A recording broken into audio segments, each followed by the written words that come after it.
Welcome back, students.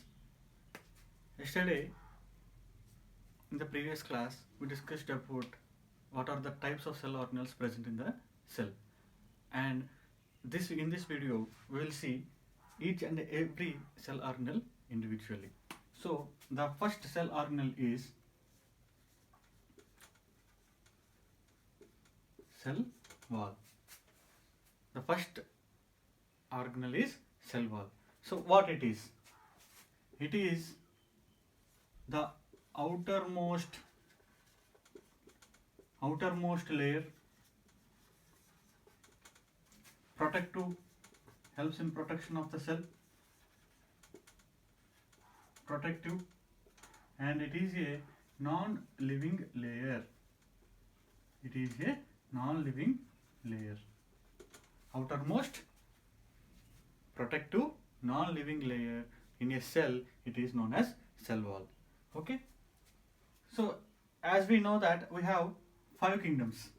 The whole organisms on earth was distributed among 5 kingdoms. Those are Monera, Protista, fungi, Plantae, and Animalia. These are 5 kingdoms. It was given by R.H. Whittaker. So among the 5 kingdoms, in which cell wall is present? For example, Monera.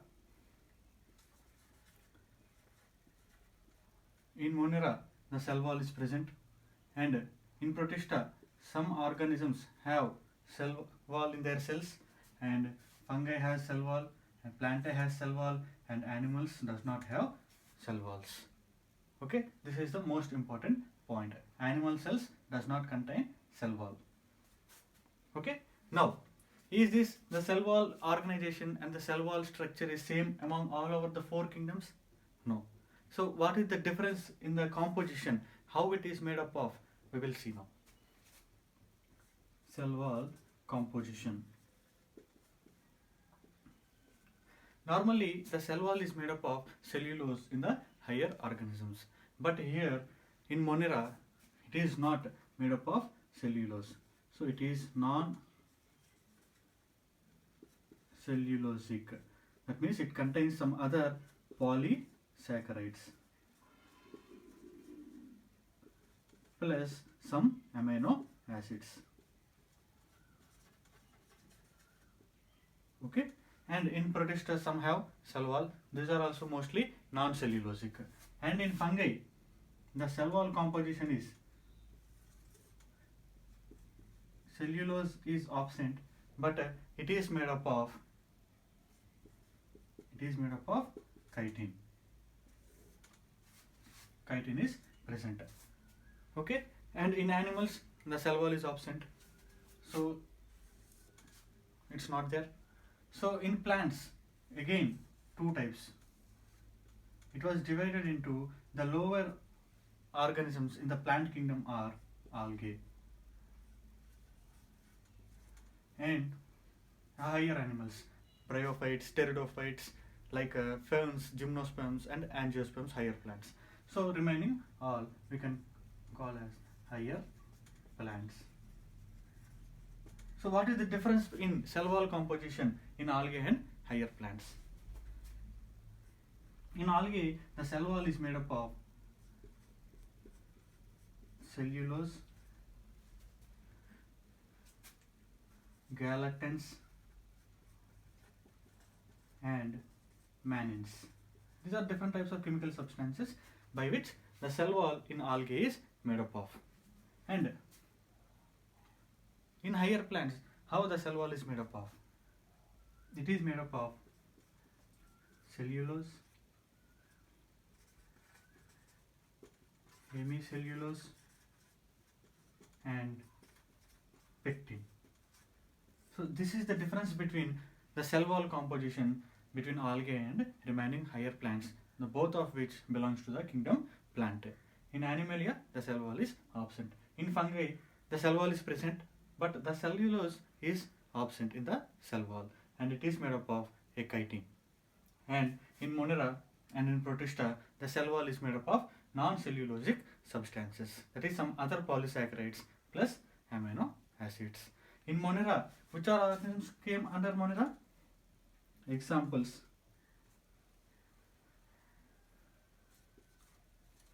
cyanobacteria. Okay, this is about the cell wall composition in different organisms that belongs to different kingdoms. Okay, now we will go into further deeper into the cell wall. So how the structure present, we will see now.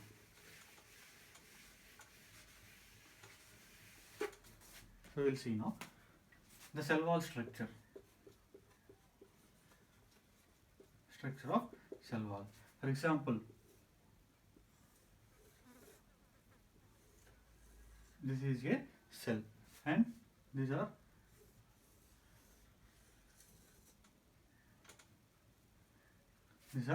another cells. These are three different: first cell, second cell, third cell. Okay, now in the first cell, the outer layer is cell wall, but the cell wall again, it is made up of three different layers. So what are they and how they are arranged? For example, this is the cell wall and this is the nucleus, and for example, this is the plasma membrane. Okay, this is plasma membrane and this is nucleus. Now this outer layer is a cell wall, and how it is made up of, and what are the different layers present in that? It is made up of three different layers. So I am drawing here, carefully observe.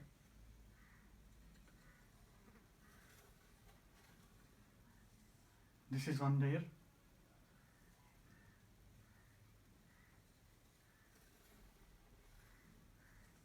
See, these three different layers from here to here, these three different layers belongs to cell wall. Okay, and what are the names of these three different layers? The outer layer is middle lamellae. Outer layer is middle lamellae, and the middle layer is primary cell wall, and the inner layer is secondary cell wall. Inner layer is secondary cell wall. See, from outer, the important question they can ask from this topic is arrange the layers of the cell from outside to inside. So while coming from outside to inside, the layers are arranged like the outer is cell wall, but it contains three different layers. So among the three different layers, the outer layer is middle lamella, the middle layer is primary cell wall, and the inner layer is secondary cell wall. And while we are going into the cell, again we can get plasma membrane, and again much more deeper if you will go, we can have nuclear membrane. So this is the sequence from outer to inner. And see, here there is a chance of confusion. The name here, it is representing middle lamellae. So by hearing that name, we can assume that it is present in the middle. But the middle layer is the outermost layer of the cell wall. And why they had given middle lamellae? That means in between two cells, this is one cell and this is one cell. So in between the two cells, the attaching one is this layer.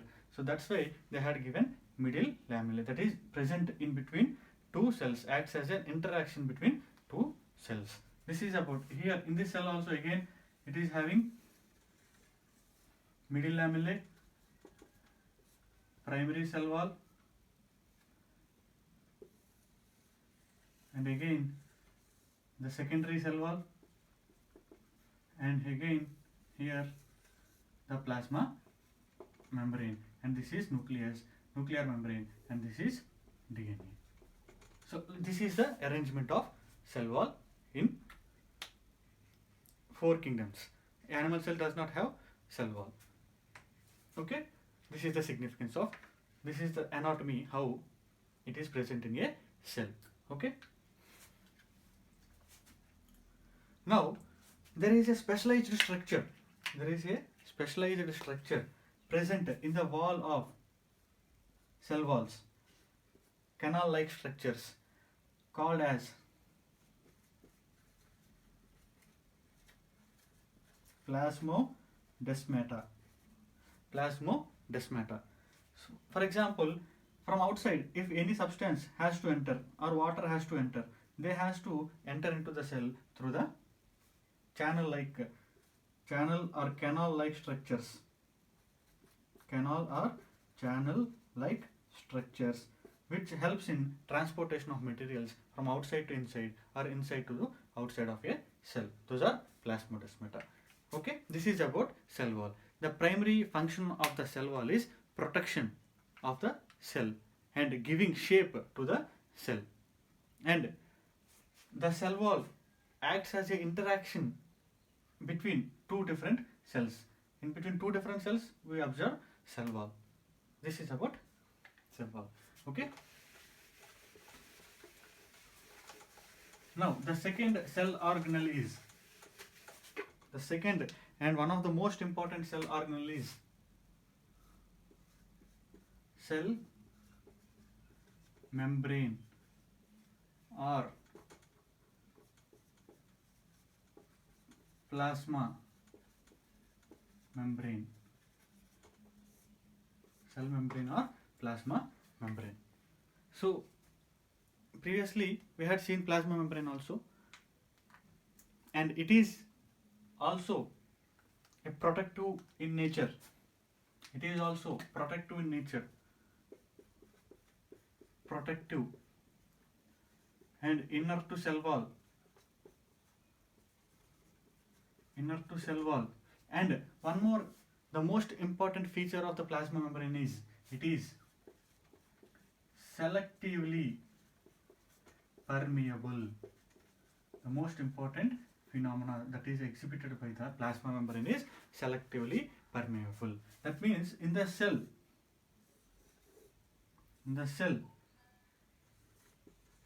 this is plasma membrane, for example. So it will not allow each and every substance inside or outside the cell. For example, this is the plasma membrane and this is the cell wall. It will not allow all the materials. It will allow only few substances from outside to inside or from inside to outside. Only it will allow only few materials or few substances. So that's why it is selectively permeable.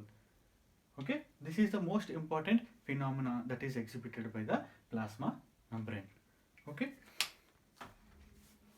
and the structure of the plasma membrane was well explained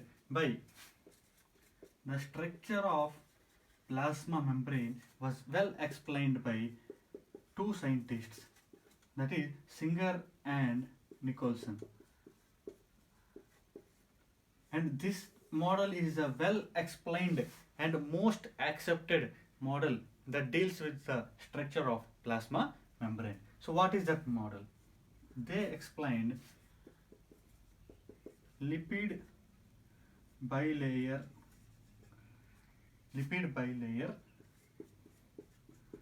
fluid mosaic model. Lipid bilayer fluid mosaic model. So what is this model? According to this model, how they explained the structure of plasma membrane, we will see.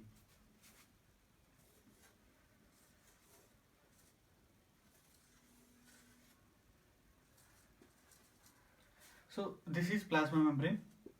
Now I am cutting the plasma membrane and observed under the microscope.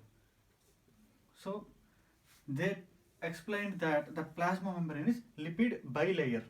So bilayer means it is having two layers. So if I see under the electron microscope, I can see the plasma membrane as bilayer, two layers. And mostly this lipid bilayer is contains or it is made up of lipoproteins. That means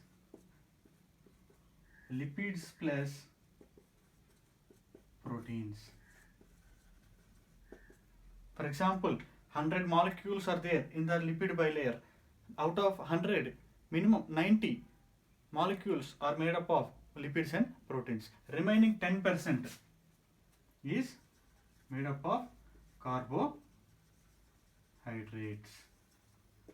So the composition of the plasma membrane is lipoproteins, that is lipids and proteins plus carbohydrates.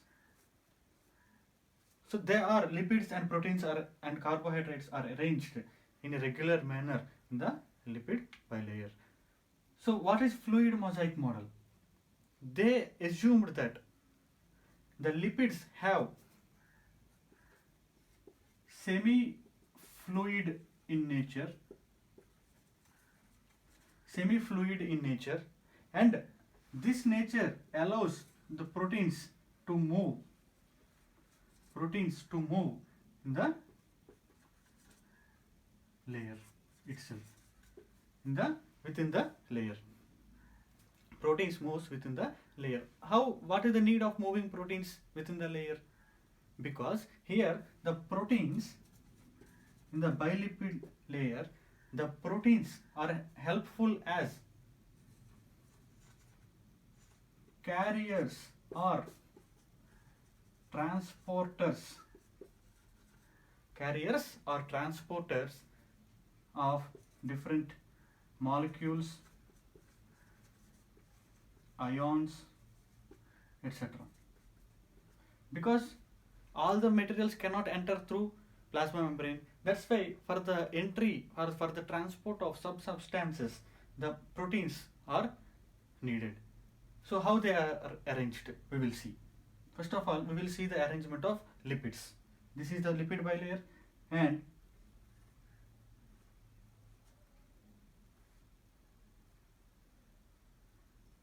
this is one lipid molecule. Lipid molecule is like this.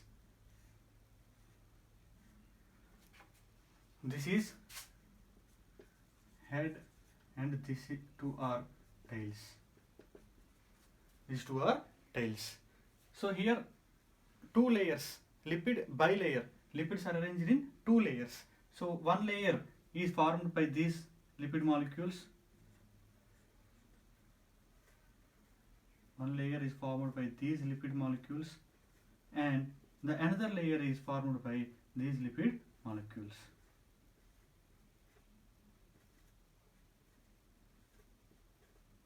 See, all the heads, for example, this is the cell and this is the membrane, and this is the membrane. All the head molecules are facing outside the cell, and all the tails are present towards the cell. So here the head has the property of hydrophilic, and tail has the property of hydrophobic. What is hydrophilic and what is hydrophobic? If it allows the water, if it is dissolved in water, or if it attracts towards the water, so that is philic, that is loving towards water, This is opposite. Getting what is hydrophilic and what is hydrophobic? So these molecules, lipid molecules, we can write here water hating. In the simple words, what is hydrophobic means water hating. So they are arranged, lipid molecules are arranged like that. So, and now proteins are arranged. Some proteins are arranged inside the lipid bilayer. Some proteins are arranged outside the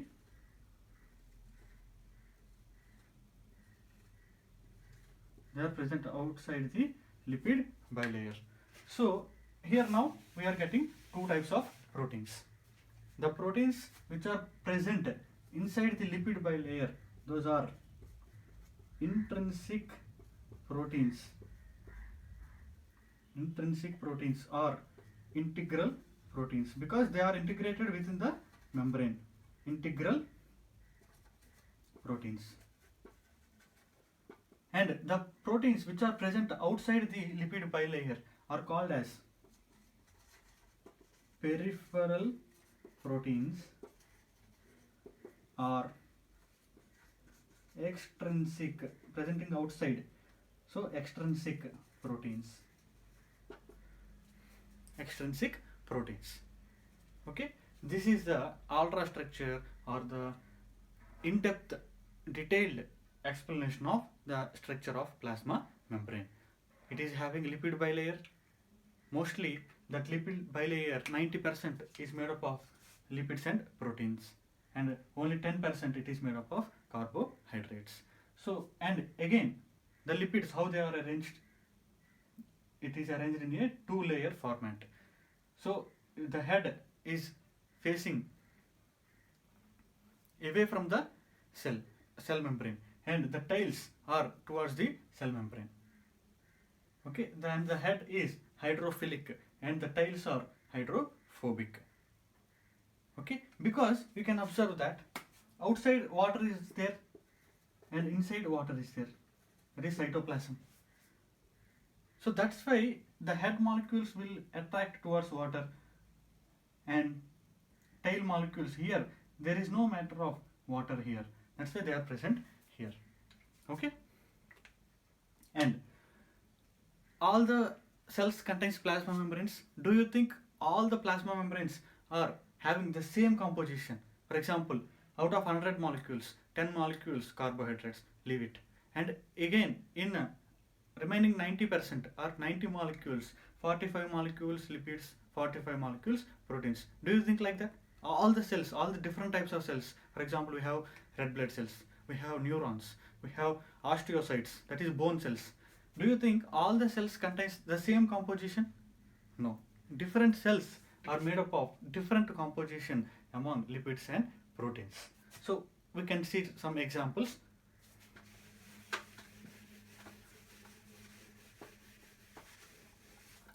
We can see some examples. For example, types of cells, percentage of protein, percentage of lipids, and percentage of carbohydrates.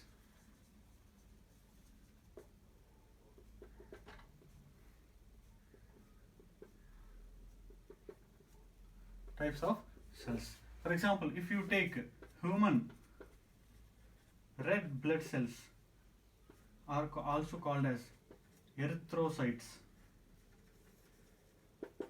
So what is the composition of proteins, lipids, and carbohydrates? Here the cell membrane or the plasma membrane is formed by 48% of the cell membrane is formed by proteins, and 44% of the cell membrane is formed by lipids, and remaining 8%. Maximum I told 10%. So 8% of the cell membrane is formed by carbohydrates. And again, myelin sheath present in the neurons. That means neuronal cells. Neurons are also the structural and functional units of nervous system. So here the protein content is 19% only, and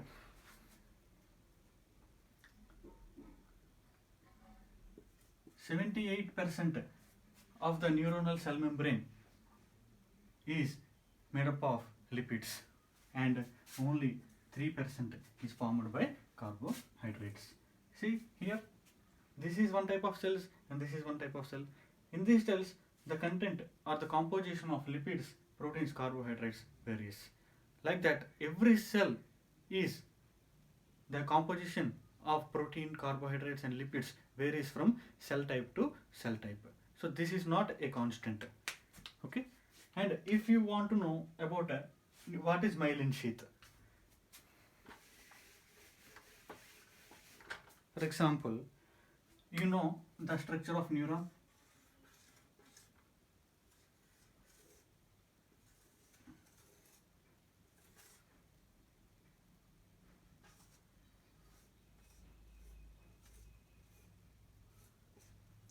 The structure of neuron, these are called as dendrites. This is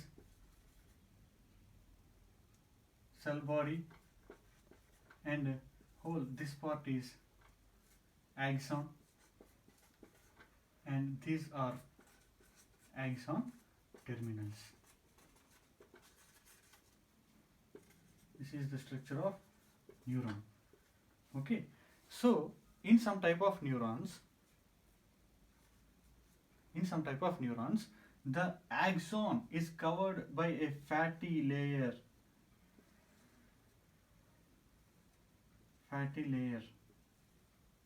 That fatty layer is known as myelin sheath. Fatty layer that is known as myelin sheath, and the space in between these two is nodes of Ranvier. Okay, this is the structure of neuron, and the myelin sheath, this is the myelin sheath. The outermost protective layer of the neuron is the myelin sheath. So that's what we saw before, the composition of myelin sheath. Okay, this is about plasma membrane, and the functions of plasma membrane is very important. So what are the functions of plasma membrane? The main function is protection of cell, and another function is transport of substances. It acts as a barrier, or it will allow some molecules, some ions towards or away from the cell. Okay, so some substances we can take, like gases like oxygen and carbon dioxide, they will enter and exit the cell through the process of simple or facilitated diffusion. So we will see in detail what are the transport processes: simple and facilitated diffusion. And water is also traveled through specialized diffusion, that is nothing but osmosis, because we used the term osmosis for the transport of water mainly. If any substances, mostly it is water, any substances that is travels through a selectively permeable membrane,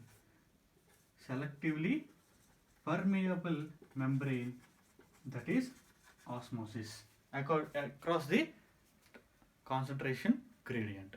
So here the water is transported across the plasma membrane through the process of osmosis, and gases are exchanged between the cells through the process of simple or facilitated diffusion. And the proteins, as I told you, that proteins helpful in transport of substances towards or away from the cell, by they are acting as a carriers. So they will involved in active transport. So what are the differences between simple diffusion, facilitated diffusion and active transport? We will see.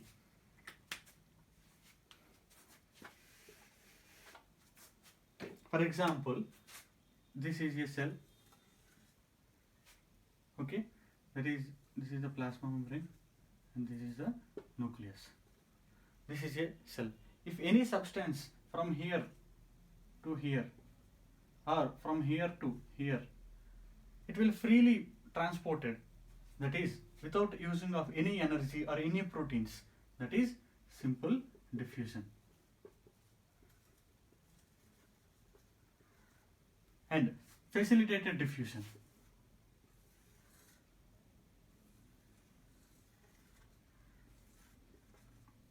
Facilitated diffusion.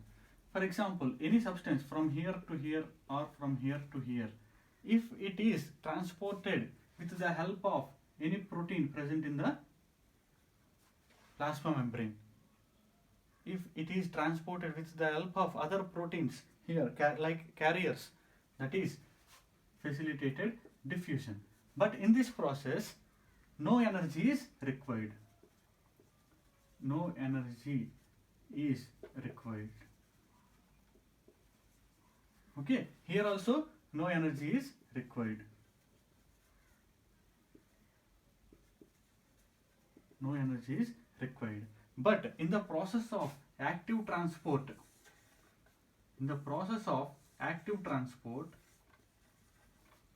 or the transport of substances from outside to inside or inside to outside, it will take the help of a protein, carrier protein. It is taking the help of carrier protein, but here the energy is needed. Energy is needed. That is called as active transport. These are the three different types of transports.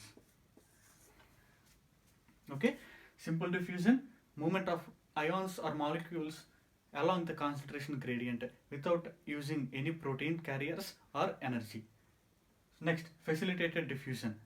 So it will take some carrier proteins helps, but energy is not required.